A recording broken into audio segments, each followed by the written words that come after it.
Jemaat Tuhan, banyak anak-anak Tuhan yang berkata, ketakutan dan kekhawatiran itu adalah hal yang biasa. Justru orang hidup harus takut, itu tandanya orang hidup.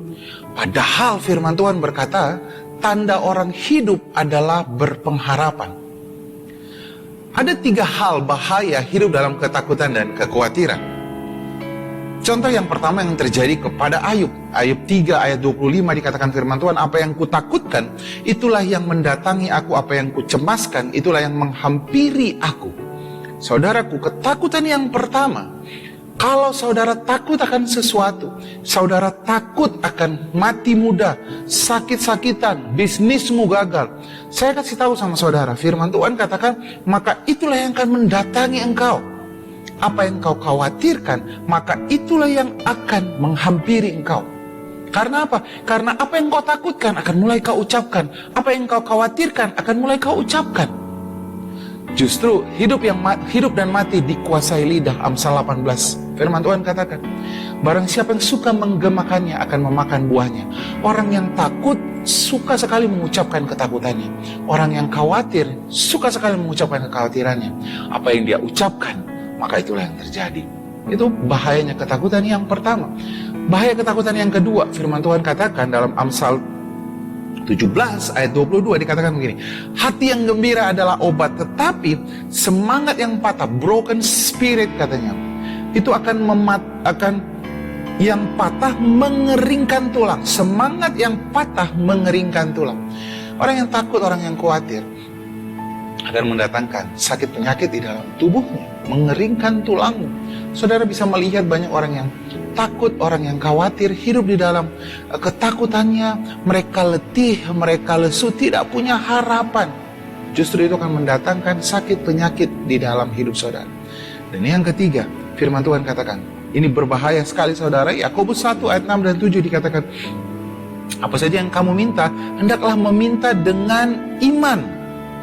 Ayat 6 dikatakan, sama sekali jangan bimbang, jangan khawatir, jangan takut.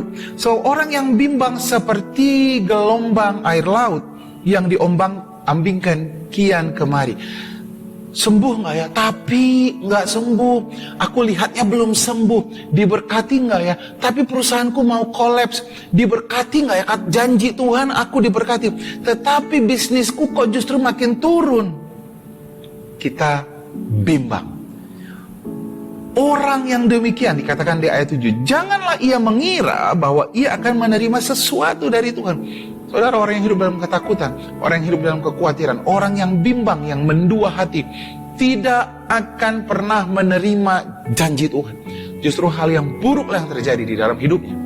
Lalu apa yang harus kita lakukan? Ibrani 6 ayat 19 firman Tuhan katakan, pengharapan itu adalah sauh yang kuat dan aman bagi jiwa kita, yang dilabuhkan sampai ke belakang tabir.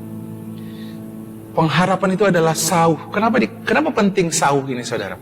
Orang takut, orang bimbang itu diombang-ambingkan. Sembuh nggak ya? Tapi belum hilang sakitnya. Diberkati nggak ya? Dia diombang-ambingkan. Nah, kapal yang diombang-ambingkan, apa yang harus dia lakukan saudara? Dia harus melemparkan sauh supaya dia tidak hanyut. Dilemparkan sauh. Nama sauh itu adalah pengharapan. Dan kalau saudara menaruhkan pengharapan saudara di dalam janji firman Tuhan, pegang janji firman Tuhan, 1 Petrus 2 ayat 20. Firman Tuhan katakan, oleh bilur-bilurnya saya sembuh. Pegang janji firman Tuhan bahwa dia datang untuk memberkati saya. Aku memberikan hidup dan hidup di dalam kelimpahan, kata firman Tuhan. Pegang janji firman Tuhan untuk bisnismu, Ulangan 28, bahwa engkau akan naik dan bukan turun. Saudaraku, jangan hidup dalam ketakutan, jangan hidup dalam kekhawatiran. Pilihlah berharap di dalam firman Tuhan. Kau akan melihat mukjizat justru terjadi. Tuhan memberkati kita semua.